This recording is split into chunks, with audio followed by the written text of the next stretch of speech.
Good morning everyone, welcome to Eklavya PCS. मैं निशित मिश्रा स्वागत करता हूं आपका एकलव पीसीएस में।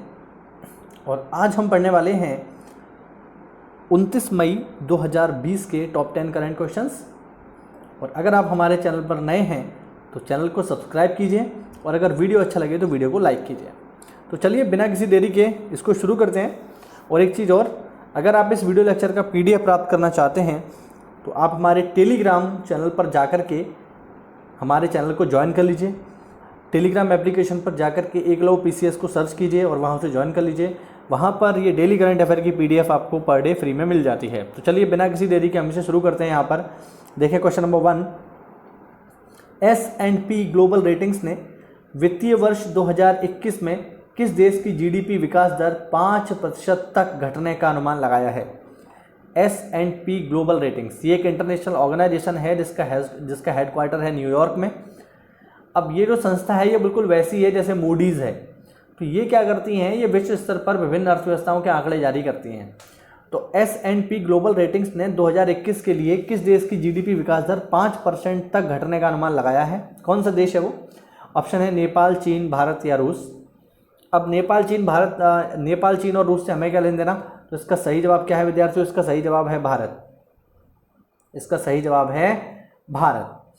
तो आप देख सकते हैं व्याख्या में विकास दर में 5% की कटौती जो है ये कोविड-19 महामारी को रोकने के लिए लगाए गए लॉकडाउन से हुई है। S&P ग्लोबल रेटिंग्स द्वारा एक बयान में कहा गया है कि 2 महीने के लॉकडाउन के कारण अर्थव्यवस्था में अचानक गिरावट आई है, जिसके कारण वर्तमान वित्त वर्ष की GDP वृद्धि दर में यह गिरावट दर्ज की गई है। तो S&P ग्लोबल रेटिंग्स के अनुसार जो भारत की GDP है विद्यार्थियों, GDP होती है ग्रॉस डोमेस्टिक प्रोडक्ट, हिंदी में सकल घरेलू उत्पाद। और GDP को अगर हम सामान्य भाषा में देखें, हालांकि जब हम पढ़ेंगे इंडियन इकोनॉमी तो मैं आपको GDP, NDP, NNP, GNP इन सब की चर्चा हम करेंगे। राष्ट्रीय आय का हिस्सा होती हैं ये। लेकिन वर्तमान के लिए आप इतना जान लीजिए कि अगर हम जानने की कोशिश करें कि GDP क्या है, तो GDP का सिंपल सा मतलब ये है कि एक देश एक वित्तीय वर्ष में कितनी कमाई करता है, कितना उत्पादन करता है, यही है उस देश की GDP। तो अगर GDP में वृद्धि होती है 1% की, 2% की, तो इसका मतलब ये है कि भारत में जितना भी उत्पादन हो रहा है वो 1%, 2% बढ़ गया। और अगर GDP में कमी आती है, जैसे कि S&P ग्लोबल रेटिंग्स बता रहे हैं कि 5% की कमी आएगी, इसका मतलब ये है कि जितना भी प्रोडक्शन इंडिया में हो रहा है वो 5% तक घट जाएगा। बात समझ पा रहे हैं? तो ये है GDP का खेल यहाँ पर। तो GDP काफ़ी इंपॉर्टेंट टर्म है, ध्यान रखिएगा। चलिए बढ़ते अगले प्रश्न की ओर। एशियाई विकास बैंक ने महाराष्ट्र में 450 किलोमीटर के राजमार्गों, इस शब्द को ध्यान रखना, राजमार्गों, 2 तरीके के हमारे पास हाईवेज होते हैं। पहले होते हैं स्टेट के, दूसरे होते हैं सेंट्रल के, यानी जिन्हें हम नेशनल हाईवेज कहते हैं NH, और दूसरे होते हैं स्टेट हाईवेज। जैसे यूपी में अगर हम देखें तो यूपी में अखिलेश यादव सरकार के दौरान ही ये योजना बना दी गई थी कि जितने भी जिला मुख्यालय हैं उनको डबल लेन कर दिया जाएगा, यानी उन्हें डबल लेन हाईवे के रूप में कन्वर्ट कर दिया जाएगा। तो आप देख रहे होंगे कि जो भी आपका जिला है वो जिला मुख्यालय जो है वो डबल लेन हाईवे के रूप में चेंज हो चुका है। अभी तक इसका काम जो है जारी है। तो ये जो डबल लेन हाईवेज हैं विद्यार्थियों जो हमारे यहाँ चल रहे हैं, ये जो हैं ये स्टेट हाईवेज होते हैं। दूसरा आपने सुना होगा NH91 है ना, NH8, NH7, तो ये सब जो हैं सेंट्रल के हाईवेज होते हैं। ये केंद्र सरकार के राजमार्ग होते हैं, है ना, इन्हें राष्ट्रीय राजमार्ग कहा जाता है। तो एशियाई विकास बैंक ने महाराष्ट्र में 450 किलोमीटर के स्टेट हाईवेज और प्रमुख जिला सड़कों को बेहतर बनाने के लिए कितने करोड़ रुपए के ऋण को मंजूरी दी है। यहाँ पर ये प्रश्न है आपके सामने। ऑप्शन है यहाँ पर,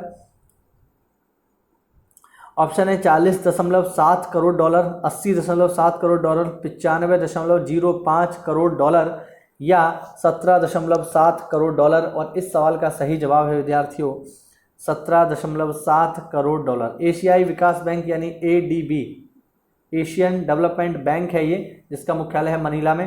तो ADB ने महाराष्ट्र को स्टेट हाईवेज और जो हमारी डिस्ट्रिक्ट लेवल की जो सड़कें हैं, ऐसी 450 किलोमीटर की सड़कों को बेहतर बनाने के लिए 17.7 करोड़ डॉलर की सहायता की है महाराष्ट्र सरकार की। ध्यान रखना, आप देख सकते हैं व्याख्या में। इन सड़कों में 7 जिलों में स्थित 11 राजमार्ग शामिल हैं। इस ऋण के तहत राज्य सरकार के सार्वजनिक कार्य विभाग के कर्मचारियों को प्राकृतिक आपदा से सड़कों को बचाने हेतु विशेष प्रकार के डिज़ाइन तैयार करने और आपदा के समय इन सड़कों की देखभाल के बारे में भी प्रशिक्षण दिया जाएगा। इस समझौते से राज्य में ग्रामीण और शहरी क्षेत्रों में सड़क संपर्क को मजबूत बनाने में मदद मिलेगी। ये परियोजनाएं राज्य के ग्रामीण क्षेत्रों तथा शहरी क्षेत्रों के बीच संपर्क में सुधार करेंगी। इससे ग्रामीण समुदायों को बेहतर बाजार, रोजगार के अवसर और सेवाएं मिल पाएंगी। ये इस प्रश्न की पूरी व्याख्या है, क्योंकि आप देख सकते हो।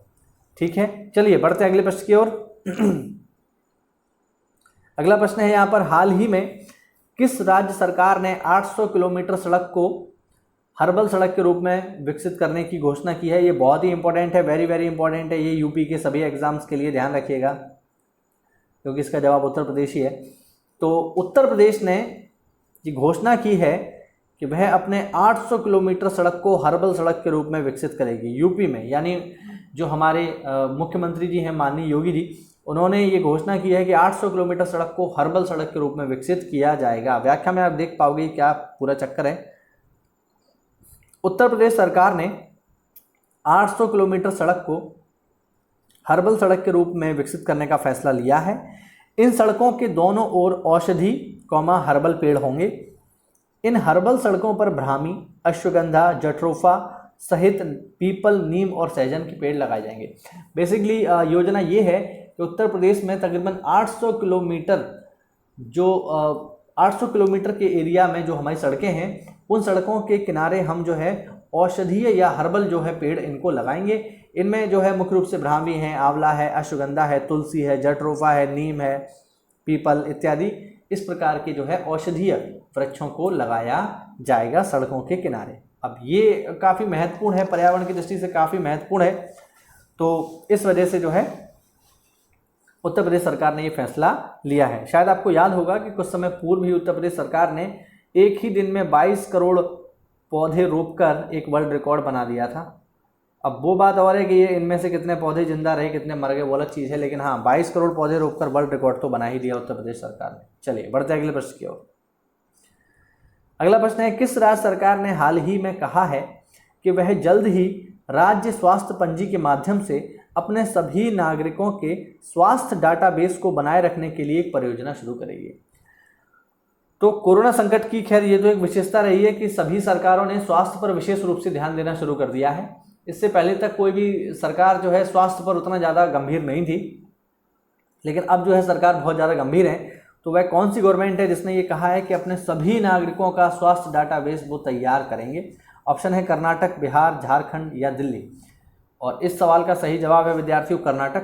कर्नाटक ने घोषणा की है कि वह अपने स्टेट के सभी नागरिकों के लिए एक स्वास्थ्य डाटाबेस तैयार करेंगे, जिसमें उनके सभी नागरिकों की स्वास्थ्य संबंधी जानकारी को रखा जाएगा। व्याख्या में आप देख सकते हो, कर्नाटक सरकार ने हाल ही में कहा है कि जल्द ही राज्य स्वास्थ्य पंजी के माध्यम से अपने सभी नागरिकों के स्वास्थ्य डाटाबेस को बनाए रखने के लिए एक परियोजना शुरू होगी। यह अपनी तरह की पहली परियोजना होगी। राज्य स्वास्थ्य पंजी में सभी नागरिकों के स्वास्थ्य को लेकर पुख्ता और मानकीकृत जानकारियां होंगी। इस परियोजना को प्रायोगिक आधार पर पहले चिक्कबल्लापुर जिले में लागू किया जाएगा। ये बहुत ही इंपॉर्टेंट प्रश्न बन जाता है। यहाँ पर विद्यार्थियों ध्यान रखेंगे कि वह कौन सा पहला जिला होगा कर्नाटका का जहाँ पर राज्य स्वास्थ्य पंजी को पायलट प्रोजेक्ट के तौर पर लॉन्च किया जा रहा है या लॉन्च किया गया है। तो वो है चिक्कबल्लापुर। ध्यान रखना, चिक्कबल्लापुर नाम का ये गांव है, ये ज़िला है, और इसी ज़िले में शुरू होगी राज्य स्वास्थ्य पंजी सबसे पहले यहाँ पर पायलट प्रोजेक्ट के तौर पर। अगर सफल रहती है तो पूरे स्टेट में होगी, अदरवाइज कैंसिल हो जाएगी। तो ध्यान रखेंगे कर्नाटक सरकार बना रही है अपने सभी नागरिकों का स्वास्थ्य डाटाबेस। चलिए बढ़ते अगले प्रश्न की ओर। भारतीय प्रतिभूति एवं विनिमय बोर्ड, यहाँ बात हो रही है सेबी की। भारतीय प्रतिभूति एवं विनिमय बोर्ड ने वित्तीय परिणामों का समय पर खुलासा नहीं करने के लिए भारतीय राष्ट्रीय राजमार्ग प्राधिकरण पर कितने लाख रुपए का जुर्माना लगाया है? तो सेबी ने, जो national highways authority of India है, NHAI से बोलते हैं, NHAI, national highway authority of India. तो सेबी ने NHAI पर वित्तीय परिणामों का समय से खुलासा नहीं करने के लिए कितने लाख रुपए का जुर्माना लगाया है? और इस सवाल का सही जवाब है विद्यार्थियों, इस सवाल का सही जवाब है 7 लाख रुपए। 7 लाख रुपए का जुर्माना जो है लगाया है सेबी ने NHAI पर। ध्यान रखना, सेबी ने NHAI पर 7 लाख रुपए का जुर्माना लगाया है। क्यों लगाया है देख सकते हैं। सेबी ने NHAI पर यह जुर्माना वित्तीय वर्ष 2016 से वित्तीय वर्ष 2019 के बीच अर्धवार्षिक वित्तीय परिणामों की जानकारी में देरी करने के कारण लगाया है। सेबी ने अपने आदेश में कहा है कि NHAI ने 2015-16 से 2018-19 के दौरान 7 बार ऐसा किया है। इन्हीं उल्लंघनों के मद्देनजर नियामक ने NHAI पर 7 लाख रुपए का जुर्माना लगाया, यानी 7 बार इन्होंने अपनी लेन देन संबंधी जो जानकारी है वो सेबी को नहीं सौंपी। इस वजह से सेबी ने इन पर 7 लाख रुपए का जुर्माना लगाया है। ध्यान रखेंगे। चलिए बढ़ते अगले प्रश्न की ओर।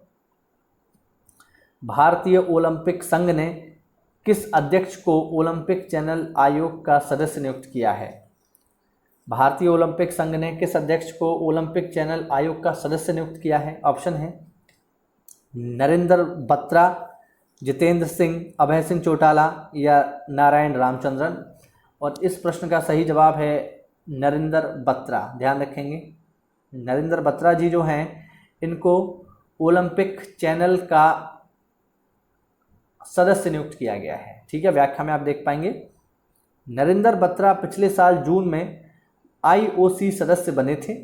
ओलंपिक चैनल आयोग IOC सत्र, IOC कार्यकारी बोर्ड और IOC अध्यक्ष को सलाह देता है। यानी ये जो आप देख रहे हैं ओलंपिक चैनल जो आयोग है ये क्या करता है? IOC सत्र, IOC कार्यकारी बोर्ड और IOC अध्यक्ष, इन 3 लोगों को सलाह देने का कार्य करता है और ओलंपिक चैनल को लॉन्च करने तथा इसके संचालन में भी मार्गदर्शन करता है। नरेंद्र बत्रा इसके पहले साल 2014-2016 तक हॉकी इंडिया के अध्यक्ष और साल 2003 से 2013 तक एशियाई हॉकी महासंघ के अध्यक्ष भी थे। तो ये जो है नरेंद्र बत्रा जी जो कि ओलंपिक चैनल आयोग के सदस्य बने हैं, ये इससे पहले यानी जो नरेंद्र बत्रा जी हैं इससे पहले हॉकी इंडिया के अध्यक्ष और एशियाई हॉकी महासंघ के अध्यक्ष भी रहे हैं। व्याख्या में सारी बात लिखी हुई है, आप डाउनलोड करके इसे देख सकते हो। चलिए बढ़ते अगले प्रश्न की ओर। अगला प्रश्न है विश्व भूख दिवस निम्न में से किस दिन को मनाया जाता है? तो भैया ये तो काफ़ी ज्वलंत है और जैसा कि आप लोग देख ही रहे हैं कि कोरोना संकट के दौरान मजदूरों को बहुत ज़्यादा भूख का सामना करना पड़ रहा है। तो बिल्कुल पेपर में इस तरीके का सवाल आ सकता है कि बताइए विश्व भूख दिवस कब मनाया जाता है? तो विश्व भूख दिवस मनाया जाता है विद्यार्थियों प्रतिवर्ष 28 मई को। ध्यान रखिएगा, 28 मई को हम मनाते हैं। प्रतिवर्ष 28 मई को विश्व भूख दिवस के रूप में मनाया जाता है। प्रतिवर्ष यह विश्व भूख और गरीबी की समस्या के स्थायी समाधान के उद्देश्य से मनाया जाता है। अंतर्राष्ट्रीय भूख दिवस विकसित और विकासशील देशों को विकसित और विकासशील देशों के लोगों को आत्मनिर्भरता की दिशा में चलते हुए भूख और गरीबी से जूझते लोगों के प्रति एकजुटता तथा समर्थन देने के लिए प्रेरित करता है। तो 28 मई को हम प्रतिवर्ष मनाते हैं विश्व भूख दिवस। और मैंने यहाँ एक लेक्चर आप लोगों के लिए लिया था SDG का, सस्टेनेबल डेवलपमेंट गोल। जिन लोगों ने ये लेक्चर नहीं देखा है वो ऊपर आई बटन में ये लेक्चर का लिंक आ रहा है, आप उसे देख सकते हो। तो मैं आपको बताना चाहूँगा कि SDG में जो गोल हैं, जो 13 गोल हैं, उनमें जो पहले नंबर का गोल है वो है भूखमरी से मुक्ति। तो SDG का गोल नंबर फर्स्ट जो है वो भूखमरी से मुक्ति की बात करता है। तो यहाँ पर ये सवाल इस तरीके से भी कनेक्ट हो सकता है कि विश्व भूख दिवस प्रतिवर्ष 28 मई को मनाया जाता है। तो बताइए भूखमरी से मुक्ति सतत विकास लक्ष्यों में से किस क्रम का लक्ष्य है? तो पहले क्रम का लक्ष्य है भूखमरी से मुक्ति, SDG का गोल नंबर फर्स्ट। ध्यान रखिएगा। चलिए बढ़ते अगले प्रश्न की ओर। हाल ही में रेलवे ने एडवांस आरक्षण की अवधि 30 दिनों से बढ़ाकर कितनी कर दी है?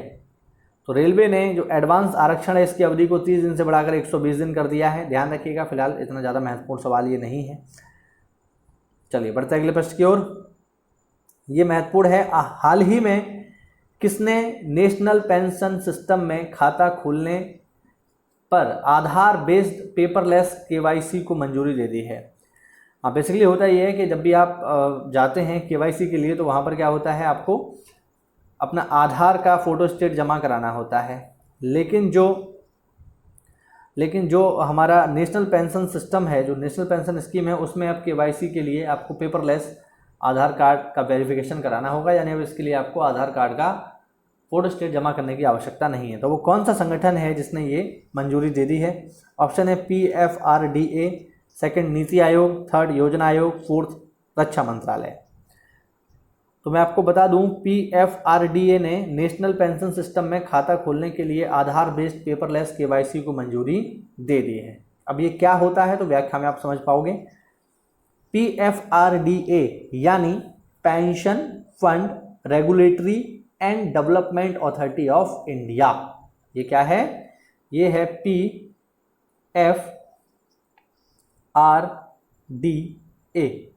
यानी pension fund regulatory and development authority of India ने हाल ही में नेशनल पेंशन सिस्टम में खाता खोलने आधार बेस्ड पेपरलेस केवाईसी को मंजूरी दे दी है। इस पेपरलेस केवाईसी वेरिफिकेशन में सिर्फ 12 संख्या वाले पत्र की फिजिकल कॉपी देनी होती है, ध्यान रखेंगे। तो सारा का सारा काम अब पेपरलेस होने जा रहा है, इस बारे में सरकार सक्रिय है। और आज के लिए अंतिम प्रश्न, 29 मई को विश्व भर में कौन सा दिवस मनाया जाता है? 29 मई को विश्व भर में कौन सा दिवस हम लोग मनाते हैं? और इस सवाल का जवाब आप लोग मुझे कमेंट बॉक्स में देंगे। सभी लोग इसका जवाब आप मुझे कमेंट में देंगे कि 29 मई को विश्व भर में कौन सा दिवस मनाया जाता है। इस सवाल का आप लोग मुझे कमेंट बॉक्स में दीजिएगा, ऑप्शन आपके सामने हैं। तो ये थे विद्यार्थियों टॉप 10 करंट क्वेश्चंस जो कि जुड़े हुए थे 29 मई से। उम्मीद करता हूँ वीडियो में आपको कुछ नया सीखने को मिला होगा। तो अगर ऐसा है तो हमारे चैनल को सब्सक्राइब करें, वीडियो को लाइक करें और कोरोना संकट के दौरान घर पर ही रहें, सुरक्षित रहें। मिलते हैं अगली क्लास में, तब तक के लिए जय हिंद, जय भारत।